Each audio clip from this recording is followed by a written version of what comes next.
আসসালামু আলাইকুম। আজকের বাংলা নিউজে সবাইকে জানাচ্ছি স্বাগতম। শুরুতে জানাচ্ছি বিশ্বের আলোচিত খবরের শিরোনাম। কম্বোডিয়ার সঙ্গে চলমান সংঘাতের অবসান ঘটাতে তৃতীয় কোনো দেশের মধ্যস্থতার প্রচেষ্টা প্রত্যাখ্যান করেছে থাইল্যান্ড।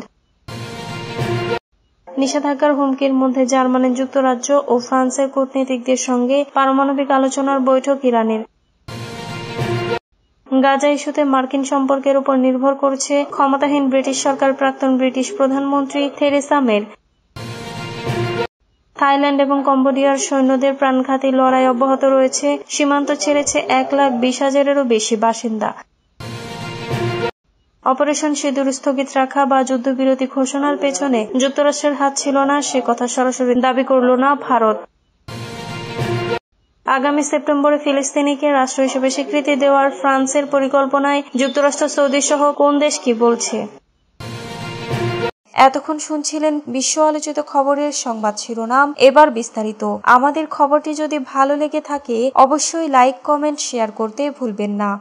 কম্বোডিয়ার সঙ্গে যুদ্ধবন্ধে আন্তর্জাতিক মধ্যস্থতা প্রত্যাখ্যান করেছে থাইল্যান্ড। কম্বোডিয়ার সঙ্গে চলমান সংঘাতের অবসান ঘটাতে তৃতীয় কোনো দেশের মধ্যস্থতার প্রচেষ্টা প্রত্যাখ্যান করেছে। দেশটি কেবল কম্বোডিয়াকে আক্রমণ বন্ধ করতে এবং দ্বিপাক্ষিক আলোচনার মাধ্যমে পরিস্থিতির সমাধান করতে জোর দিয়েছে। শুক্রবার 25 জুলাই দেশটির পররাষ্ট্র মন্ত্রণালয়ের বরাতে বার্তা সংস্থা রয়টার্স এমনটাই জানিয়েছে। দুই দেশের মধ্যে দীর্ঘদিন ধরে চলা সীমান্তে উত্তেজনা এখন ফ্রন্টলাইনের একাধিক স্থানে প্রকাশ্য শত্রুতায় রূপ নিয়েছে। টানা দ্বিতীয় দিনের মতো গোলাগুলি হয়েছে তাদের। রয়টার্স জানিয়েছে, দক্ষিণ পূর্ব এশীয় প্রতিবেশী দেশ দুটির মধ্যে 1 দশকেরও বেশি সময়ের মধ্যে সবচেয়ে ভয়াবহ সংঘর্ষে সবশেষ কমপক্ষে 16 জন নিহত হয়েছেন। এদের বেশিরভাগই থাই নাগরিক। থাইল্যান্ডের পররাষ্ট্র মন্ত্রণালয়ের মুখপাত্র নিকোরন্দেজ বালানকুরা রয়টার্সকে বলেন, যুক্তরাষ্ট্র, চীন এবং মালয়েশিয়া সংলাপের সুবিধার্থে প্রস্তাব দিয়েছে, কিন্তু ব্যাংকক এই সংঘাতের দ্বিপাক্ষিক সমাধান চাইছে। নিকোরন্দেজ এক সাক্ষাৎকারে বলেন, আমি মনে করি না আমাদের কোনো তৃতীয় দেশের মধ্যস্থতার প্রয়োজন আছে। তিনি আরো বলেন, আমরা আমাদের অবস্থানে অটল যে দ্বিপাক্ষিক প্রক্রিয়াই সর্বোত্তম উপায়। এটি দুই দেশের মধ্যে একটি সংঘর্ষ। নিকোরন্দেজ বলেন, কম্বোডিয়ান পক্ষকে প্রথমে সীমান্তে সহিংসতা বন্ধ করতে হবে। আমাদের দরজা এখনো খোলা আছে। কম্বোডিয়ার সরকার এ বিষয়ে তাৎক্ষণিকভাবে মন্তব্যের অনুরোধের জবাব দেয়নি। দেশটির প্রধানমন্ত্রী হুন মানেট বৃহস্পতিবার জাতিসংঘের নিরাপত্তা পরিষদকে এ বিষয়ে একটি বৈঠকের ডাকার আহ্বান জানিয়েছেন। নিষেধাজ্ঞার হুমকির মধ্যে ইউরোপীয় দেশগুলোর সঙ্গে ইরানের বৈঠক। ইরানি কূটনীতিকরা শুক্রবার 25 জুলাই জার্মানি, যুক্তরাজ্য ও ফ্রান্সের কূটনীতিকদের সঙ্গে পারমাণবিক আলোচনা পুনরায় শুরু করবেন। এই আলোচনার মূল বিষয় হবে 2015 সালের পারমাণবিক চুক্তির আওতায় জাতিসংঘের নিষেধাজ্ঞা স্ন্যাপব্যাক পুনরায় কার্যকর করার হুমকি। খবর এএফপির। ইস্তাম্বুলে অনুষ্ঠিত হতে যাওয়া এই বৈঠকটি হবে জুনের মাঝামাঝি ইরানের ওপর ইসরায়েলের হামলার পর প্রথম বৈঠক। ওই হামলায় 12 দিনব্যাপী যুদ্ধের শুরু হয়েছিল। এতে ইরানের গুরুত্বপূর্ণ পারমাণবিক ও সামরিক স্থাপনা ক্ষতিগ্রস্ত হয়। ইসরায়েলের ওই হামলায় ইরানের শীর্ষ কমান্ডার, পরমাণু বিজ্ঞানী ও শতাধিক সাধারণ মানুষ নিহত হয়েছেন। হামলা থেকে বাদ যায়নি আবাসিক এলাকাগুলো। এই হামলায় এপ্রিল থেকে চলমান যুক্তরাষ্ট্র ও ইরানের পারমাণবিক আলোচনা নিয়েও বাধা সৃষ্টি করেছে। তখন থেকে ইউরোপের 3 শক্তিধর দেশ জার্মানি, ব্রিটেন ও ফ্রান্স হুমকি দিয়ে আসছে যে তারা 2015 সালের পরমাণু চুক্তির আওতায় জাতিসংঘের নিষেধাজ্ঞা আবারও চালু করতে পারে। স্ন্যাপব্যাক মেকানিজম নামে পরিচিত এই প্রক্রিয়ার মাধ্যমে চলতি আগস্টের শেষ নাগাদ ইরানের ওপর পুরনো নিষেধাজ্ঞা আরোপ করা হতে পারে। স্ন্যাপব্যাক প্রক্রিয়া চালুর সুযোগ রয়েছে আগামী অক্টোবর পর্যন্ত। তবে 3 দেশগুলো এই ব্যবস্থা চালু করলে তার পরিণতির বিষয়ে সতর্ক করে দিয়েছে তেহরান। একজন ইউরোপীয় কর্মকর্তা বলেন, 3 দেশগুলোর চুপচাপ বসে থাকার সুযোগ নেই। তিনি জানান, বৈঠকে তেহরানকে জানিয়ে দেওয়া হবে এই অক্টোবরে স্ন্যাপব্যাক ব্যবস্থা চালুর সময়সীমা শেষ হয়ে যাবে। গাজা ইস্যুতে মার্কিন সম্পর্কের উপর নির্ভর করছে ক্ষমতাহীন ব্রিটিশ সরকার। প্রাক্তন ব্রিটিশ প্রধানমন্ত্রী থেরেসা মের কৌশল বিষয়ক প্রাক্তন পরিচালক ক্রিস উইলকিন্স মনে করেন, গাজায় যা ঘটছে সে সম্পর্কে ব্রিটিশ জনমত এই মুহূর্তে রাজনৈতিক মতামতের চেয়ে এগিয়ে। তবে গাজা নিয়ে ব্রিটিশ সরকারের কোনো পদক্ষেপ না আসার কারণ হল ডোনাল্ড ট্রাম্প ও তার প্রশাসনের সঙ্গে যুক্তরাজ্য সরকারের সম্পর্ক ক্ষতিগ্রস্ত হতে পারে এমন ভীতি।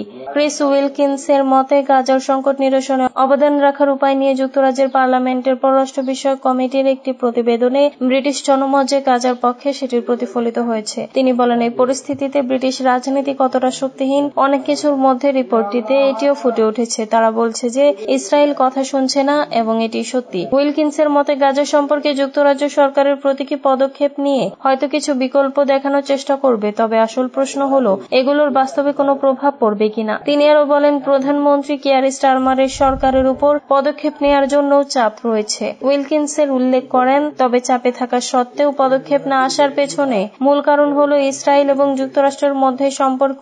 ব্রিটিশ সরকার মনে করে পদক্ষেপ নিলে ডোনাল্ড ট্রাম্প এবং তার প্রশাসনের সঙ্গে সম্পর্কে প্রভাব পড়তে পারে এবং চাপ তৈরি হতে পারে। উইলকিন্সের মতে যুক্তরাজ্য ইসরায়েলে F-35 যুদ্ধবিমানের যন্ত্রাংশ পাঠানো বন্ধ করার মতো পদক্ষেপ নিলে ওয়াশিংটনের সঙ্গে সম্পর্কের উপর নেতিবাচক প্রভাব পড়বে। এটি ব্রিটিশ সরকার চায় না।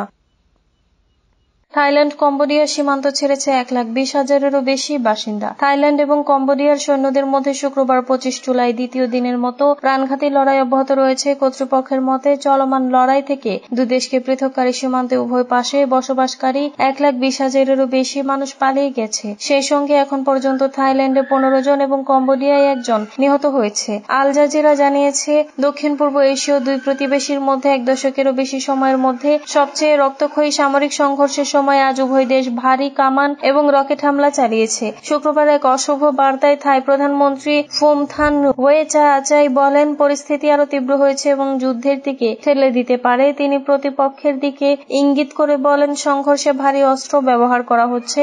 এক সংবাদ সম্মেলনে থাই সামরিক মুখপাত্র রিয়ার অ্যাডমিরাল সুরাশান্ত কংসিরি বলেন, আজ বিতর্কিত সীমান্তের 12টি স্থানে চলমান সংঘর্ষ সংঘটিত হয়েছে, যেখানে আগের দিন 6টি স্থানে সংঘর্ষ চলেছে। এই বৃদ্ধি সংঘর্ষ বিস্তৃতির ইঙ্গিত দেয়। কংসিরি বলেন, কম্বোডিয়া ভারী অস্ত্র ব্যবহার অব্যাহত রেখেছে। কৌশলগত পরিস্থিতির অনুসারে থাই বাহিনী যথাযথ সহায়ক গুলি চালিয়ে জবাব দিয়েছে। থাইল্যান্ডের স্বাস্থ্য মন্ত্রণালয়ের তথ্য অনুযায়ী কম্বোডিয়ার সীমান্তবর্তী 4টি থাই প্রদেশের প্রায় 1,672 জনকে আশ্রয় কেন্দ্রে সরিয়ে নেওয়া হয়েছে। যুদ্ধবিরতির উদ্যোগ পাকিস্তানে নিয়েছিল ভারত। অপারেশন সিঁদুর স্থগিত রাখা বা যুদ্ধবিরতি ঘোষণার পেছনে যুক্তরাষ্ট্রের হাত ছিল না, সে কথা সরাসরি দাবি করল না ভারত। যুদ্ধবিরতি বন্ধে যুক্তরাষ্ট্রের প্রেসিডেন্ট ডোনাল্ড ট্রাম্প শুল্ক নীতিকে হাতিয়ার করেছিলেন কিনা তা নিয়েও ভারত সরাসরি কোনো মন্তব্য করল না। আজ শুক্রবার লোকসভায় এ সংক্রান্ত লিখিত প্রশ্নের জবাবে ভারত সে কথারই পুনরাবৃত্তি করেছে যা এতদিন ধরে বলা হচ্ছে, অর্থাৎ ভারত ও পাকিস্তানের director general of military operations নিজেরা আলোচনার মাধ্যমে যুদ্ধবিরতি মেনে নিয়েছে। ভারত বলেছে সেই উদ্যোগ পাকিস্তানই নিয়েছিল। তৃণমূল কংগ্রেসের মালা রায় ও দীপক অধিকারী সহ লোকসভার 5 জন সদস্য পররাষ্ট্র মন্ত্রণালয়ের কাছে সংক্রান্ত বিষয়ে একাধিক প্রশ্ন করেছিলেন। প্রশ্নগুলোর জবাবে পররাষ্ট্র প্রতিমন্ত্রী সেই উত্তরই দিয়েছেন যা ভারত সরকার আগে থেকেই বলে আসছে। কীর্তি বর্ধন সিং বলেছেন, 10 মে ভারত ও পাকিস্তান যুদ্ধবিরতিতে রাজি হয়। দুই দেশের ডিজিএমওরাই সেই সিদ্ধান্ত নেয়। সেই উদ্যোগই পাকিস্তান নিয়েছিল। ভারতের পররাষ্ট্র মন্ত্রী প্রতিমন্ত্রী উত্তরে বলেন, 8 মে তারিখে ভারতের উদ্দেশ্য সফল হয়েছিল। পাকিস্তানের নিয়ন্ত্রিত ভূখণ্ড ও পাকিস্তানের অধিকৃত কাশ্মীরে সন্ত্রাসবাদী ঘাঁটি ধ্বংস করে দেওয়া হয়। ফিলিস্তিনিকে ফ্রান্সের স্বীকৃতির পরিকল্পনায় যুক্তরাষ্ট্র, সৌদি সহ কোন দেশ কি বলছে?